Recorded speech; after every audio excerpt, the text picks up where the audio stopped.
Her vacation photo went viral and she couldn't figure out why.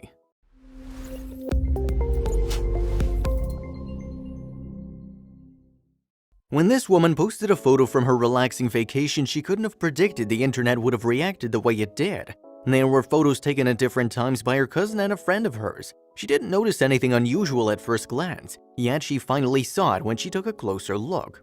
There was something she could never forget in the backdrop of one of the photos. Her heart was racing and her blood was running cold, but now it was a viral sensation. She didn't fully understand what had happened and how. Dundas Peak is one of Canada's most popular hiking areas. It has an unbelievably picturesque perspective that overlooks Hamilton, Ontario.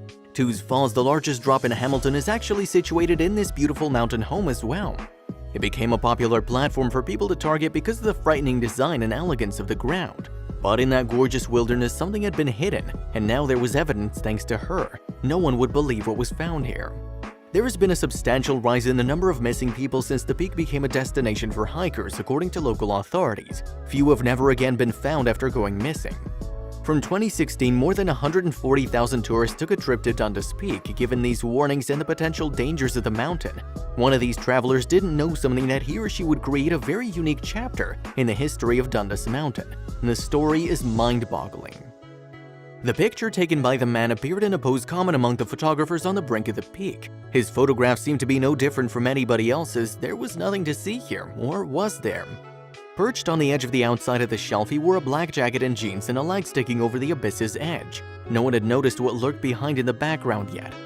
His cousin Kim saw his pictures, and some days later she and her friend planned to go to the peak themselves. She decided to pay a babysitter for her child and headed to the summit to reconstruct the portrait of her cousin. The women walked the 2.4-mile circular path to the spot they wanted. They turned to pose and recreate the shot, not realizing that something suspicious was to be found in those very photos just a tad bit later. They stood at the edge of the cliff to replicate the image, risking death. That is when they saw something gleaming beneath. They noticed though that they were not taking a glance at the water below. It was something that was a lot closer. Somebody placed a set of keys about 3 feet away, dangling from the root down below. Kim sat closer so carefully, leaning as far as she dared on the edge. The person who had lost the keys clearly wanted them back badly. She was sitting on her belly when she finally got a hold of them. She understood very little of what she did right there would prove to be very significant. When she had the keys in her hand, she looked at them and found that a key for a Hyundai Elantra was among them. It started getting late and the pair thought it would be better to get back to their cars and finish their hike. Before the park was closed, they had to come back, and that was the policy. The two knew all about the news of the people who disappeared and didn't want to remain on the mountain during the evening. They hurried back along the road, all the while terrified that no one else would appear anywhere. And then something unexpected happened that sent chills down their spines. The two women got increasingly uncomfortable when they walked towards the parking lot. It was exceptionally quiet and empty as they came to it. Only 2 vehicles, theirs and one other, were left on the property. As they searched closer, they found the Hyundai Elantra was the other vehicle. It was rusty and dirty, indicating it had been there for a while. It was getting way too dark now and the duo didn't want to hang around. The girls decided to put the keys on the car's roof while discussing their plan of action in an attempt that the driver would locate them easily. But the same car was shown on TV 1 week later. A female visitor was supposedly missing as per the sources. Police already found her car in the car park, but they didn't know where she was. The announcement surprised the duo naturally. Time went on and the duo all but forgot about the photograph that they took on the cliff until someone made a remark on Reddit which would set the story in motion again. Kim couldn't believe her eyes. She couldn't believe the person was actually right. The pictures of her in the photo that her cousin took were there, uploaded on the internet. They were being shared side by side with thousands of individuals reading, watching, and exchanging the photos. A single analyst discovered it. In the context of her cousin's picture, there was a tiny but important item in the background. When she saw it, she spoke to the other Reddit members directly in the expectation that they'd help her get the answers she was looking for. Kim's friend said, "So a little backstory. Around a month ago, my friend and I went hiking at Dundas Peak in Hamilton, Ontario. She suggested this location because her cousin went there a few days before us and posted an Instagram of him sitting on the edge of a cliff, looking over Hamilton and the Niagara Escarpment. When we got there, we took turns recreating the photo." She went on by saying, "Today she messaged me when she noticed something obscurely in the background in her cousin's photograph. Way below the edge of the trail where the slope is too steep to stand on, there appears to be a thin person standing unnaturally straight with no visible face. It wasn't unusual for someone else to be in the picture, but something she was ready to finally discover would alter their lives forever." Kim's friend said, "I know you're probably thinking it's possibly just a brave hiker, but trust me, that spot is completely inaccessible. Maybe it isn't in person, but I'm not sure what else it can be. I was hoping those who would have been to Dundas Peak and have taken similar pictures could share it. Hopefully we can figure out what we're looking at."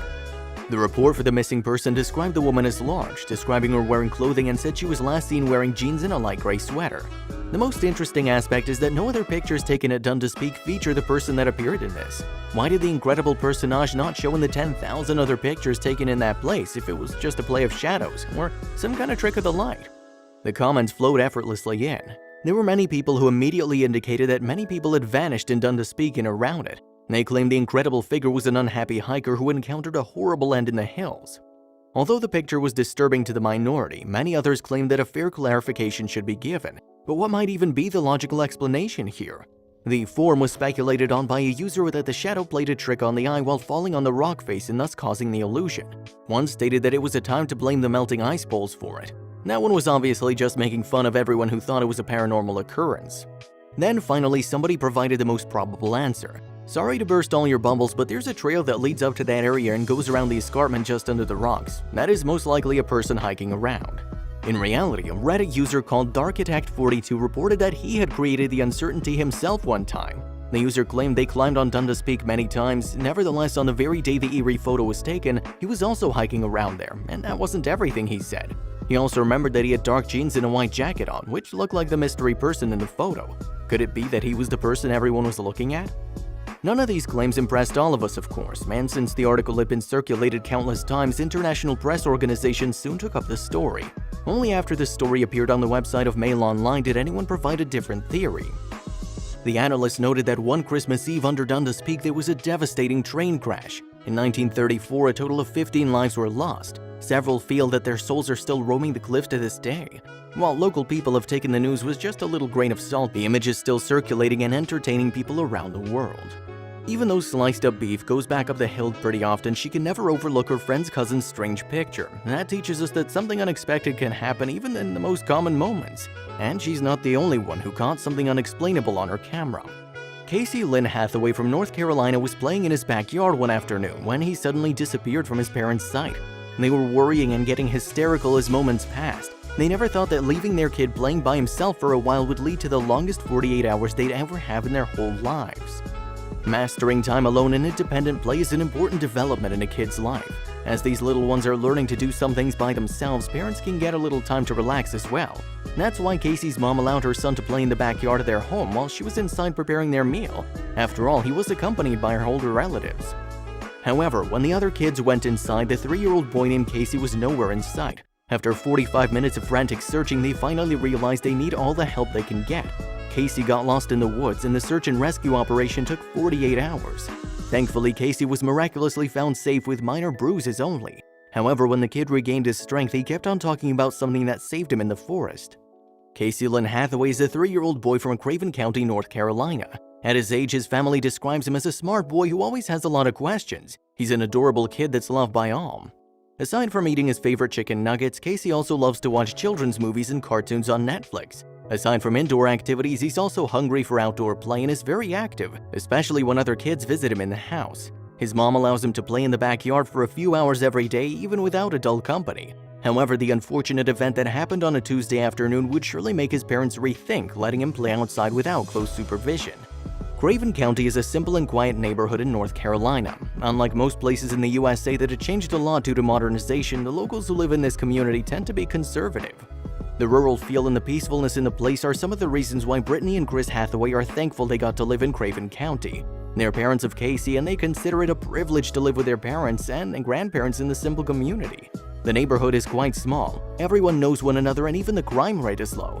Never did they imagine that one day, both of them will wonder whether it's still safe or not to let her son alone outside. Brittany loves her peaceful life in the humble home near the woods. She and her relatives close to her and they usually visit each other and eat together. That morning, her son's cousin went to their house and she led them to the backyard so they could play. She was busy cleaning the house, chatting with her grandmother and cooking something for lunch. Casey was playing outside with 2 children who are slightly older than him. It was already a routine and she didn't feel any kind of trouble. She was happy that her kid got company. However, when the 2 kids entered the house, she sensed that something was wrong. Brittany went down to the backyard to look for Casey, however he was out of sight. She kept on calling his name while circling the house. She went inside, checked the rooms, and even went to the front porch as well. Still, there was no sign of the little boy. Chris, along with the other people in the house, started to feel the panic in her voice. Casey's just 3 years old and he doesn't have a habit of going to the neighbor's house without telling his mom. The others got up and went to nearby houses to search for him. When minutes passed and they couldn't locate him, Brittany painfully realized where her son might be. North Carolina is known for its agriculture and forestry industry. Craven County is a rural community where most residents rely on farming for a living. Just like many others, Brittany's family home is located near woodland. When Casey was nowhere to be found in the house and in the neighborhood, they suspected the child had trailed off to the nearby forest. At once, Brittany, Chris, and their other relatives sprang to the woods to look for Casey. They kept on shouting at the top of their voice, hoping the little kid was just hiding or stuck somewhere. With each passing minute, Brittany's heart is being surrounded by fear. The young couple can't afford to think that something bad had happened to him. 45 minutes had passed and still no one in the family was able to locate the little boy. Casey's great-grandmother knew that with each passing minute, the life of the kid is being driven closer to danger. She was left in the house while the others decided to search the woodlands. However, she knew that the situation was getting out of control. With trembling hands, the old lady dialed 911. She told the agent that the little boy was walking in the woods back there, and when the other kids returned home, Casey was left alone. After the call, a search and rescue was planned right away. In a small county where there's not too much trouble, the news of a missing boy in the woods instantly made headlines. Aside from the rescuers sent by 911, volunteers from the FBI, NCIS, US Marine Corps, and more came to the family's residence to help locate the little boy. Brittany told the authorities that Casey's 2 feet 4 inches tall and that he weighs 25 pounds. She also showed them a picture of the adorable boy and pleaded to please find him. Her heart was racing all the time her son was out there in the treacherous terrain. Even the condition of the weather outside was alarming. More than 100 rescuers went into the rugged terrain to look for Casey. The heavily wooded areas measure almost 1,000 acres and they needed to find the little boy as fast as possible. Aside from the wild animals that might harm the boy, the temperature had dropped to 20 degrees and they feared that Casey wouldn't be able to stand the extreme cold. However, after a day of continuous search and rescue operation, the volunteers returned weary and unsuccessful. They were wondering how a 3-year-old boy had walked all those miles and where did he possibly went. Because of the sad news on the first 24 hours, more volunteers came to look for him. Aside from the professional rescuers from different government organizations, the locals volunteered to join the rescue operation. However, as the weather continued to go bad, the authorities were forced to send volunteers home. Only the trained searchers were left to continue the operation. All throughout, Brittany couldn't sleep or eat. Her son was only wearing a coat and sweatpants when he vanished. Chris, on the other hand, didn't stop to rest. He was determined to search the woods as long as he can.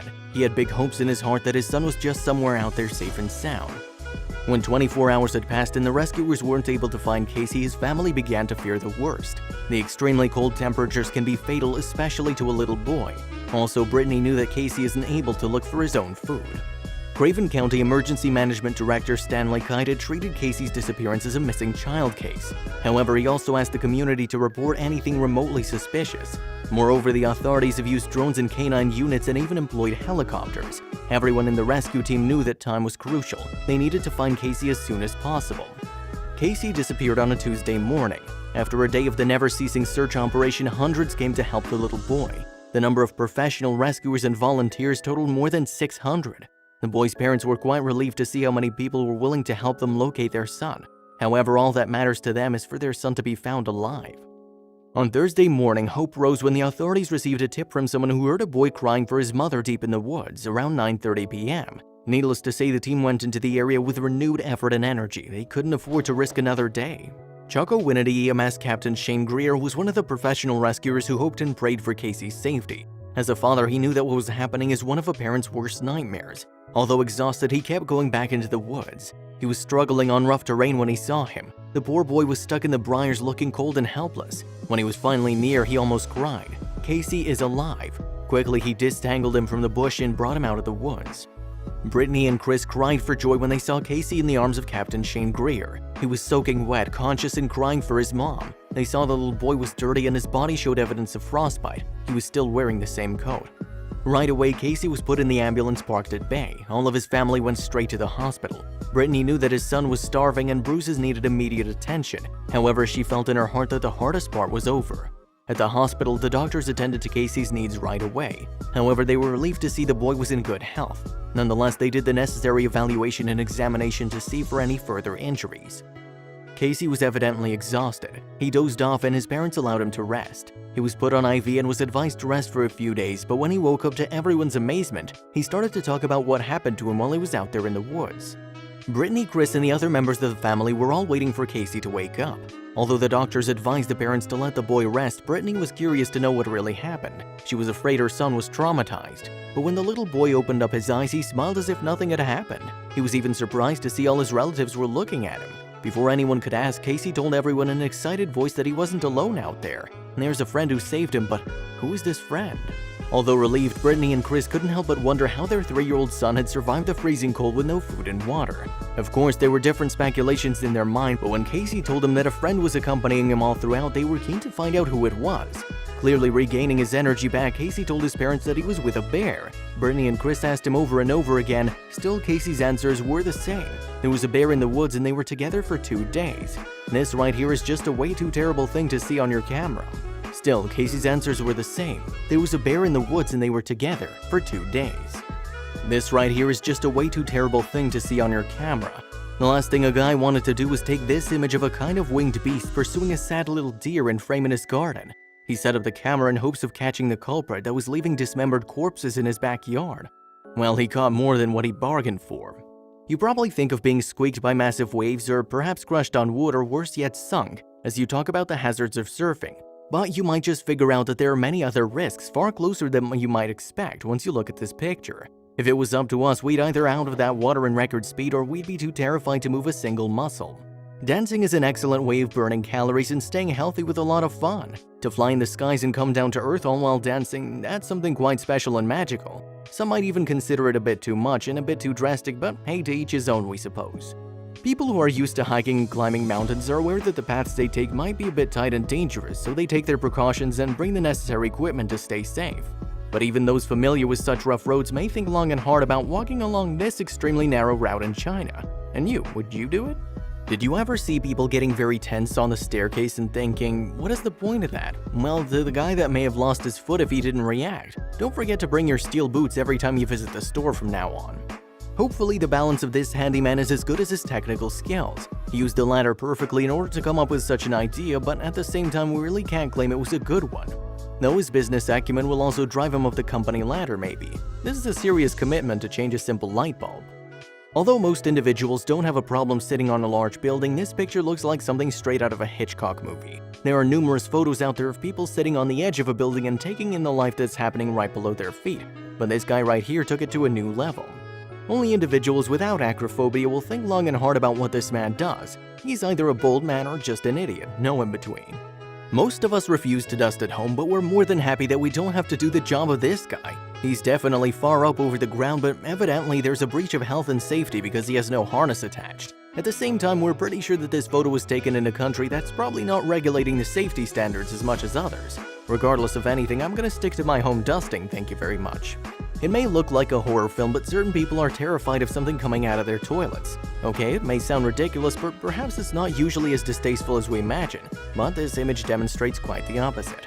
After this, you'll certainly need a new bathroom. It's best to forget about this one. It's that guy's home now. Imagine if you heard a noise outside and you're home alone late at night. You go hunting and tracking down the noise and you stumble upon this scenery, a bunch of sheep looking at you from outside your house. This may just be the brightness of the spotlight that lets their eyes shine, but it seems like these sheep have more than a midnight snack on their mind. Geese are very scary creatures, that much is clear. Their depictions usually revolve around being heavier, stronger, and more violent ducks, and they want to scream and attack anybody who dares meet their eyes. You ever stared at their faces though? Well, don't do that. Lettuce for a salad, right? Lettuce is a dark leafy vegetable used in salads and sandwiches. Fit for vegans, vegetarians, and all others, right? Okay, well that obviously wasn't the case with this particular package. When the shopper took a bag of salad, they certainly didn't expect it to start moving around. We certainly hope that this poor little thing was released into the wild after this photo was taken. Although no missing person was discovered in this story, listen on about someone who did go missing in the wilderness. The Hathaway family had given their deepest gratitude to all the officers, professional rescuers, and local volunteers who helped in saving Casey. Although she's not fully convinced about her son's story, she decided to tell them what Casey kept on telling them when they woke up. Somehow, she wanted someone to confirm if her son's story was real or he was just imagining things because of the fatigue and trauma. However, even officials couldn't confirm if the companion was real or not. According to Sheriff Hughes, North Carolina is indeed home to black bears. There are many of them in the woods, and typically these bears aren't aggressive towards humans. However, he can also say a public statement to confirm if Casey's claim is true. It could be not. He even added that what's more important is the little boy was already recuperating in the hospital safe and sound. Even the other authorities consider Casey's story as cute rather than factual. When the story got out about Casey's version of the story, the attention of the media channels and newspaper outlets were instantly caught. Of course, it's not every day that a little boy is lost in the woods, and while he's there, a bear keeps him company. Could the bear possibly have given Casey the food and water he needed to survive? The experts even think the little boy survived the extremely cold temperature because of the bear's natural warm body. However, even the policemen and professional rescuers didn't find any trace that a bear roamed the area. After 2 days in the hospital, Casey was back to normal. Brittany was happy to see her little kid seem to forget the dark nights he spent alone in the woods. He even asked for his favorite nuggets and requested if he could finally watch his favorite TV show, Paw Patrol. While the news that Casey had totally recuperated, still, what really happened to him baffled most people. There were even speculations that he didn't spend 2 days in the woods. Other notions claimed that someone might have abducted him and left him in the woods just before rescuers found him. The policeman dealing with Casey's disappearance case held a press conference to clear some things out once and for all. There were speculations that the boy spent 2 nights sitting in a vehicle or a house and was put there in the woods for a couple of hours before he was rescued. Sheriff Hughes told the media the official report. According to him, Casey's body showed evidence that he spent 48 hours in the woods, with nothing to protect him from the cold but his clothes. His core temperature was very low and there were frostbites in his fingers. They also said the little boy didn't just stay put. He roamed around, always an hour ahead of the rescue team before being caught in the bush. This is yet another shot that seems like it was developed and published by Hitchcock himself. Whoever the photographer was, they may have been at least somewhat tense when they saw this murder of crows. Yes, that's what it's called. We'd also like to know what was going through their head at the time. It's more unusual to see such scenery, especially on a road in town. Brittany decided not to ask her son about the bear again. Although her mind couldn't help but wonder, she realized that he wanted nothing more than his safety. If her kid was indeed with a bear, then she could only whisper a silent prayer of thanks. If not, she also feels grateful that somehow the inspiring thought that he wasn't alone had helped him survive. The 48-hour period that her little boy was missing was the worst days of her life, according to Brittany. Chris feels the same. No matter what happened, they were extremely thankful to have their son back. Casey's aunt Brianna couldn't help but express on social media how relieved and grateful she was her nephew was safe. She snapped a photo of Casey in the hospital and put in the caption that he hung out with a bear. Needless to say, the post gathered different reactions from the audience. Some think the story's too good to be true, and there were those who praised Casey for his bravery and will to survive, while others expressed their fear the boy was indeed kidnapped. The post is now private. Still, only Casey knew what happened. The authorities had officially closed Casey's case. They also sent their gratitude to the local volunteers and other organizations that joined the giant search and rescue operation. Everyone was happy with the way things ended. Even the other residents of Craven County felt proud and secure. When there's a problem, they prove the whole community will act as one. Sheriff Hughes believed the kid's survival was a miracle. He considered the story with a bear an inspiration that helped Casey survive. According to him, no matter what happened, the 3-year-old kid has some story to tell when he grows up. Sheriff Hughes also mentioned he was amazed by the child's bravery. Oftentimes, the stories about lost kids in the wilderness can only be seen in horror movies, fairy tales, or in a parent's worst nightmare. However, it really does happen in real life. It's sad and heartbreaking enough to know that a kid is missing and everyone rejoices when they manage to survive. However, there are cases when others seem to run out of luck. Aside from Casey, there are other kids who went through the traumatizing experience of being lost all alone without food or water. Fortunately enough, their guardian angels didn't abandon them and led them back to safety. Here are some of them. Yamato Tanoka was only 7 years old when he got lost in the woods in Hokkaido, Japan. It happened in 2016 when the family took their summer vacation. Yamato was extremely hard-headed and kept on throwing rocks at other people. In hopes of teaching him a lesson, his parents decided to abandon him on a road next to the woods. They wanted him to realize his mistake. They drove off for a while and after 5 minutes went back to see if Yamato had learned his lesson, but to their horror he was nowhere to be seen. Yamato truly believed he was abandoned by his parents, so he decided to go deeper into the woods to search for a new home. Fortunately for him, he found an empty military base with small huts. There was also a used mattress that allowed him to sleep comfortably. However, there was no food and the kid had survived by drinking rainwater. It took 6 days for the rescuers to find him. Aside from mild hypothermia and extreme hunger, the kid had a speedy recovery. However, the parents decided to seek help from a psychologist to deal with the trauma their carelessness might have brought their kid. In October 1999, 3-year-old Jared Atera was entrusted by his father Alan to his friends who went hiking in Comanche Park at the Roosevelt National Forest in Colorado. Alan was originally included in the plan but backed out at the last minute. Jared was keen to go, so in the end his father's friend decided to take him and promised to look after him. However, it seems the group forgot there was a child with them. No one can give a plausible estimate of how long he was gone from sight when the police interviewed them. A huge search party with 50 dogs helped to find the missing boy. However, it was only years later when authorities finally found Jared's remains. Up to this day, there's no clear report about what happened. Some say he was snatched by a lion, while others think he was murdered. In September 2016, 3-year-old Saren from the small village of Kudz in Siberia wandered after a puppy. Before he realized that he was straying too far, he was already deep down in the woods of Siberia, a forest known for having wild bears and wolves. Moreover, the temperature at night can drop well below freezing. Saren went missing for 3 days. With all points considered, no one in the village believed that he'd be able to come back alive. However, the family and rescuers never gave up, and on the 3rd day, his uncle found him curled up between the roots of a tree. The little boy told everyone he'd eaten his chocolate bar. Everyone was impressed by his bravery and stamina. As a sign of relief, the whole village had a celebration for his safe return. In 2005, 11-year-old Brennan Hawkins joined a Boy Scout Jamboree camping trip. They went to Bear River Boy Scout Reservation near Salt Lake City, Utah. The forest covers 17,000 acres. Since it's an annual camping event, his parents allowed him to go. After all, there were supervisors to accompany the boys and a total of 1,400 students camping in the area. The Boy Scouts were given their respective partner or buddy. Brennan's partner, however, grew impatient at one of the activities and told Brennan to just follow him to the mess hall. Instead of going after his partner, the boy decided to skip dinner and explore the forest. When supervisors took a head count and found the boy was missing, they instantly formed a rescue party. It took 4 days for them to find Brennan. When asked, the boy said he purposely hid from the rescuers, thinking they were bad people. Moreover, he wasn't aware that he was already missing for 4 days.